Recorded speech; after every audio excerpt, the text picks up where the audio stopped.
Welcome to another episode of the Middle Country Public Library podcast. I'm Sal DiVincenzo here in the studio with my happy, fabulous colleagues, Sara Fade and Nicole Rambo. Hello. Figuring out what camera to look at. How's everyone doing? Okay, good.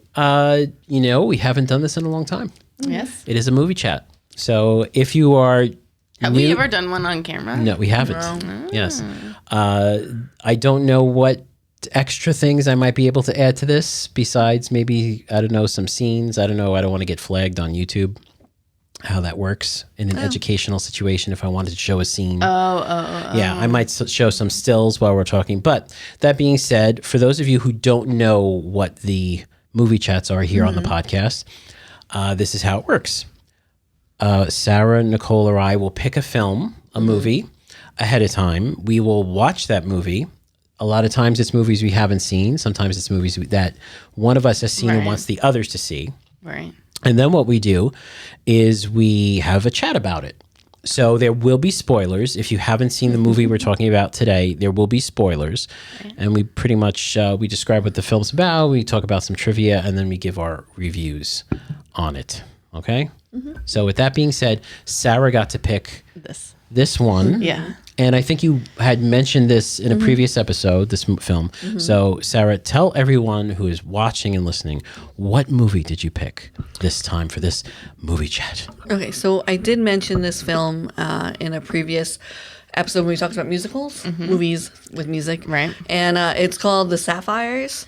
So I didn't put it in the list, but I did mention it. So I was like, oh, we should just watch that. So and we did. We did. The Sapphires is a 2012 Australian musical comedy drama film based loosely on the stage play The Sapphires by Tony Briggs, which is also loosely based on a real-life 1960s girl group that included Briggs's mother and aunt. Mm-hmm. The film is directed by Wayne Blair and written by Keith Thompson and Tony Briggs. So The Sapphires is about four Yorta, which means Aboriginal Australian women, Gail, Julie, Kay, and Cynthia, who are discovered by a talent scout played by Chris O'Dowd. And they form a musical group named The Sapphires. So they travel to Vietnam in 1968 to sing for troops during the war. And ultimately, they just want to be famous. Mm-hmm. A little side note, production began in 2010 with the casting of the four members of the Sapphires. It took place in around Albury, Australia, and Vietnam during August and September of 2011.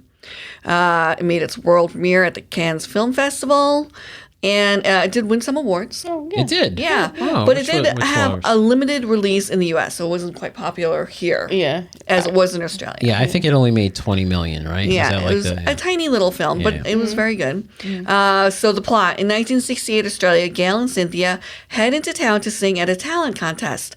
Their younger sister, Julie, is forbidden to go, partly because of her youth and partly because she already has a child. But she bribes a neighbor to take her to the contest. An alcoholic Irish talent scout, Dave Lovelace, is scolded by his boss for being late despite him sleeping in his car near his work. Despite being the best act in the contest, the girls not only do not win, but are told to leave. Dave recognizes their talent and is told that the troops need singers for Vietnam, which is not really the case, but... After presenting these facts to the skeptical singers, Dave makes a call and tells them they've been granted a spot to audition in Melbourne. So that's just a little bit about it, but there is a lot of history about Aboriginal women and what they did to the lighter-skinned Aboriginal children, that they would take them from their family and adopt them out to white family to try to eradicate the Aborigines. So they touch on that a little bit. They touch on what's going on in Vietnam, and it's also a love story. Yeah. Sure. Romance. Yeah. Okay. Yeah. So that is pretty much And they're singing. There's some good 60s music in there. Mm-hmm. Yes. Yeah. There is a lot of singing. Yeah. Mm-hmm. Some anachronistic singing, because some songs, when I looked into it, some songs were not released at the time in the 68. They came out afterwards, but that's okay. That's all right. It's all right. Maybe they wrote the songs. Yeah. All right. So, and like you said, there is a comedy musical drama. There is some drama in this film, and we are about to discuss some some plot points and some spoilers. So first, I will give it to you, Sarah, to let us know what you thought about the movie and what some of your thoughts were about the plot. Oh, okay. Well, I enjoyed it. Okay. It is like a 90-minute movie. Yes, it's a a tight tight 90. 90. So I saw that. I was like, let's go. yeah, it's nice and short. And it's, they touch on some topics, but they don't get too heavy into it. And the music does make it a little bit lighter. It's very easy to digest, even though it's sort of heavy, Yes. Yeah. So I guess that's my first question for you, Sarah. How did you feel about the subjects? Obviously, the tough subjects is the racism, the ridiculous racism that takes place against the Aboriginal people, especially as it's portrayed here in the film. How did you feel about them kind of glossing it over a little bit? I mean, that's what I was kind of looking for in the film, a little more in depth about that, the history of that, because frankly, I did not know how bad it was there about that. I knew that it was bad, but I didn't realize it was like to their, awful, terrible the way they were treated. Did you appreciate that they glossed over that because it was meant to be more of a lighthearted film, or did you want more of that? No, I did not want more of that in this film. That's what this film is. If you want to learn about the racism and what happened to the Aboriginal culture, this is not the film. Yeah. Right. I mean, there are other films that you can watch that are more serious. Yeah. And I've seen that, so I knew because I like Australian movies. So they touched upon it in a good way. They brought it to light, but it wasn't so bad where you're like, I don't understand, is this a comedy, is it romance, but I feel really bad. Like, it's a good gateway because, you didn't know much about it, so now you can watch other films. There's a film called like Rabbit Fence, and that deals more into that. And there's a lot of Australian movies that deal with that probably Americans, they just don't know about just because. Yeah. It's Australia, so. But in Australia, I'm sure they're more known about these films. So. I did appreciate the strong character. Who was it? Gail. Was that the character? She was the main character, the Mama old, Bear. the eldest of the sisters. Yeah, I do appreciate they portrayed her as sticking up for herself and being able to take care of herself and that kind of thing. Yeah. Part of me wanted maybe a little more of her backstory, and we got a tiny little. She's the only one. Well, and Kay, because she was on that. The two, stolen. they were the two. Yeah, that you got more about. Yeah, but at least they did that, right? Yeah. At least they portrayed that. There's only so much they could do in 90 minutes, too. Yeah. I think if they did any more, it'd just be like it's just too much, unless they totally rewrote it. Like I think it would be a different story if they really wanted to get into each of them, right? Or back, Sure. And the film kind of, it for me, I didn't know where it was going to go. I assumed that there was going to be some drama involved because, you're in Vietnam in the 60s. So, and they allude to it. There's some foreshadowing at the beginning of the film. So basically, to bring you in on this, spoiler alert, they do win the contest, I guess. They are... not to win the contest, but they do get hired by the government to perform for soldiers in Vietnam. And they get there, and it's basically under the guise that, okay, we're going to provide you with military escort and protection, right? So that happens for most of the film. And then at one point, that kind of falls apart. And then you think, okay, something bad's going to happen, but it doesn't. They get to their next destination without a military escort. And then when they're in the middle of the military base, that's when all hell breaks loose. Yeah, they get attacked. And they get attacked. Yeah. So that's the dramatic part. But this is a very small part of the film, maybe 15 minutes, 10 minutes of actual super drama, right? Yeah. But Dave gets shot. You don't know if he's going to live. Dave gets shot. Chris O'Dowd, no. I kind of knew though when he got shot. I kind of felt like they're not. You can't end the movie this way. No, they won't. It wasn't so serious that they could have killed it. That would have totally changed the tone if he actually wound up dying. Exactly. Yeah. So exactly. I'm glad he didn't. But I mean, they could have gone in that direction. They could have. But I've been like, They didn't. In some movies, I'm happy when they die and they stay dead. This wasn't one of them I wanted. Yeah. No, Yeah. Yeah. I enjoyed him. I thought he was probably the comic of the comic relief that was going on in this film. He was probably the most the funniest, I guess, of the group. Who's the guy's mom? It's Julie, right? The writer. Yes. His mom was Julie. It was the young. Yeah. The lead singer. Yeah. Is Julie. Yeah. I feel like I've seen that actress before, but when I looked on the IMDb, there wasn't really anything. No. It's interesting. When I was looking that up, the actress who plays Gail returned to acting after 10 years, after like a decade, and she was just in a movie last year. The first time since this film. Oh. Well, she was sheepdog number 1 in Bluey. Oh, I had no idea. Bluey is Australian. Oh. Yeah. Yeah, it is. Yeah. Yes. We should just have like a Bluey-thon, and we should just watch episodes and cry and think about how wonderful it is. I do cry. The best show ever. Okay, so what else, Sarah? Would this movie have made it into your list when we did that episode where you mentioned this movie? The musical episode, not necessarily musicals. Yeah. It's an honorable mention. I did mention it. Yeah, but you hadn't seen it at that point. No, I did see it. Oh, you had seen it? Mm-hmm. Okay. Oh, I thought you hadn't seen it. You were just like a similar movie. Oh. This is, and this is like not kind of a musical in the sense that these are not original songs. These are all like Otis Redding and, right. These are all songs from that era. Approximately, like I said, some of the songs came out after the movie's supposed to take place. I wish there was more singing. I feel like there wasn't that much. But again, it was only 90 minutes, so I guess for the amount of time. I was like...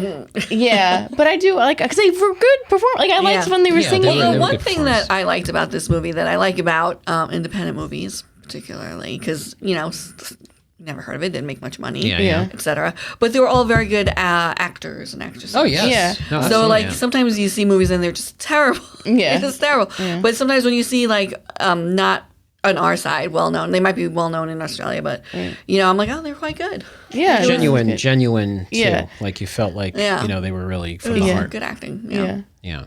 I liked it a lot. So, Nicole, what'd you think? I liked it a lot. Yeah, I like that decade.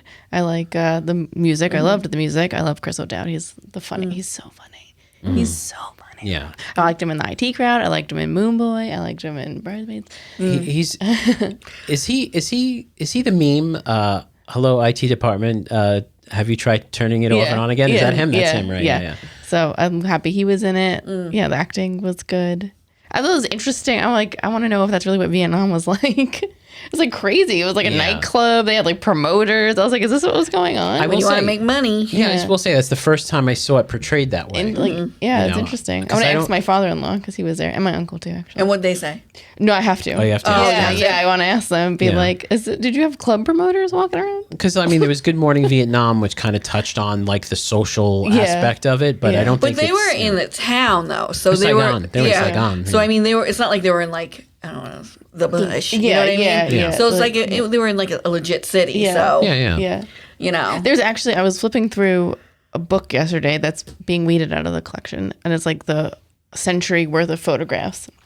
So I was like looking through it, and there was one, and it was a photograph of all these young little boys, and they were the like illegitimate children of like the American soldiers that were in Vietnam, and it was like very interesting. And there's like little boys, and they were in there like the orphanage because they like the soldiers left and stuff. But like I was like, oh, babies, they were so cute. But then when I saw this movie, I was like, oh well, there's your children. Voila.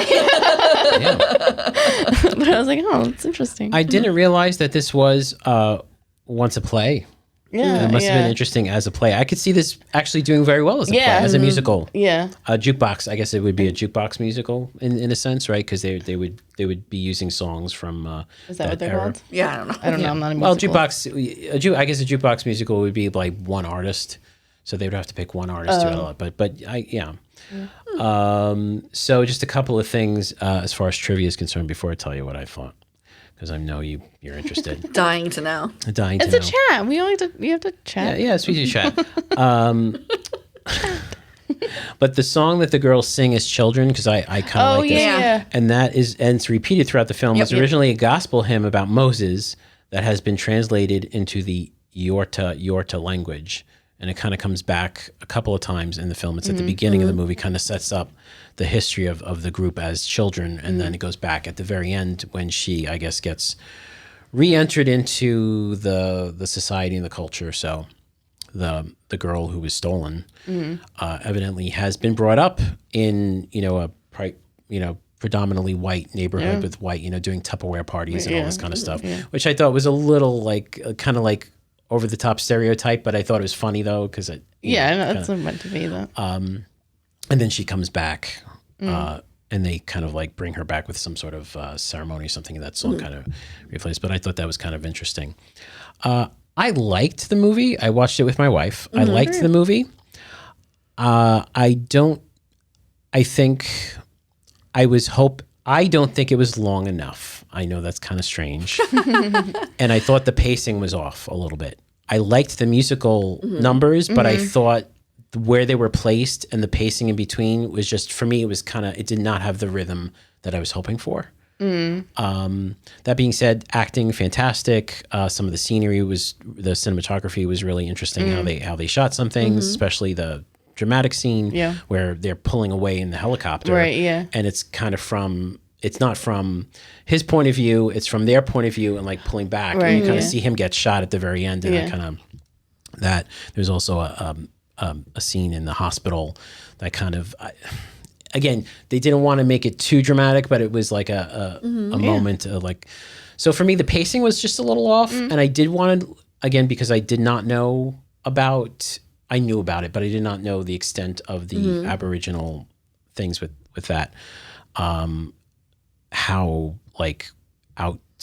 outside and how in your face that the people were with and how they literally stealing, kidnapping. Yeah, children. Exactly. I did not know that. So I would have liked to maybe have them spend maybe an extra 10 minutes on that. Not a lot more, but an extra 10 minutes to kind of add some levity to the situation and to kind of give these women a little more of just a light and fluffy, we want to be singers someday and kind of thing. But just the fact that they started somewhere and now they're actually moving up to a position where, they're getting their name out.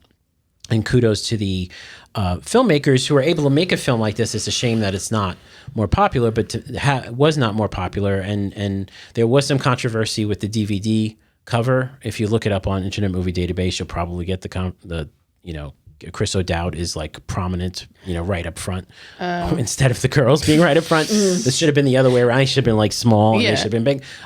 It is what it is. I guess if you're marketing it in the United States, you have to put somebody who on the cover. So that's how they did it.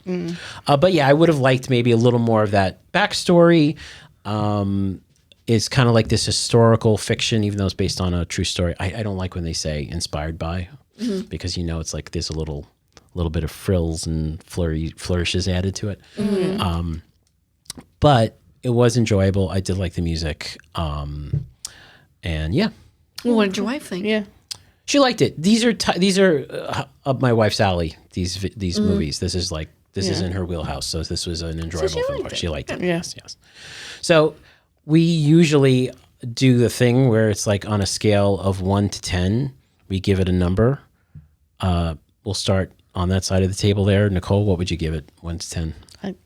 8.5. Okay, nice. That's a nice. Wow, that's a good one. You know me. I'm 10. It's a good one. Making a movie's hard. And then you capped it at 90 minutes, and for that, you at least get an 8. Very good. All right, and Sara? I would say 8. 8? Okay. All right, I'll give it a 7.5, which incidentally happened to be the average audience viewing. It was 75%, which is still good. Yeah. It got a very good rating. A very good rating. It was 91%, I think, on Rotten Tomatoes. Oh, okay. And it's Chris O'Dowd's second highest rated movie that he's ever been in. Really? Yeah. I forgot what the first one is. He was really funny in it. Yeah, he was great. No, he was great. He was really funny. He was really good. They were good. I feel like like you said, it was well acted, and I think the characters all really complimented each other. Yeah. Exactly. Yes. Everyone had their role, and they played it really well. Exactly. And I liked it. Yeah. As an ensemble group, they were very, very good, and their their characteristics, their personalities came out exactly how they were being portrayed. Right. You Yeah. had the feisty young one. Yeah. You had the one who, who was like you said, the mama bear. Yeah. You had the one who was just like happy to be there. Yeah. To be like famous. Happy to be back. Yeah. Yeah. And then one who wanted wanted to be, back in the family. Yeah. Just like pulled out and wanted to be back in. So yeah, it's a good one. Good. So we do have this here at the library, Sarah Fade. Yes, right? I think we have at least one copy. And good news to those of you who have streaming services available for free on Tubi, if you have a Tubi app, and Pluto TV. And if you pay for Peacock, it's on Peacock. And this kind of like made me resubscribe to Peacock. So I got back on. Yeah, we were Peacock. subscribed. I wasn't sure. And then I saw it on I was like, oh yeah. We are. and coincidentally enough, just after that movie ended, my wife started watching Lisa Frankenstein without me saying anything. See, that's the movie which was the movie she was going to pick, and maybe we'll pick it next time. What's Lisa Frankenstein? It's kind of a horror, dark comedy. You'd like it. Yeah, Okay. yeah. So she watched the first 15, 20 minutes, and so I'm sure that's going to be in my house again. So if you want to make that another movie chat, we could do that. So thank you so much for joining us for this week's movie chat, this week's episode. If you want to listen to older episodes, older movie chats, because this must be, 45? It's been a while, though. It's been a while, but it's up there. We have 45 movies. We've done many movies. We've done many movies. It's crazy.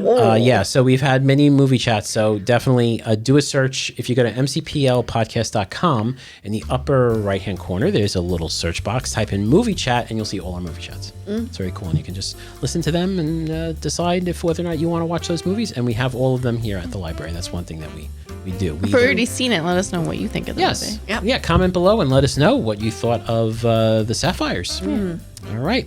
So thank you so much for watching and listening. For Sarah Fade, Nicole Rambo, Sal DiVincenzo. See you next time. Bye.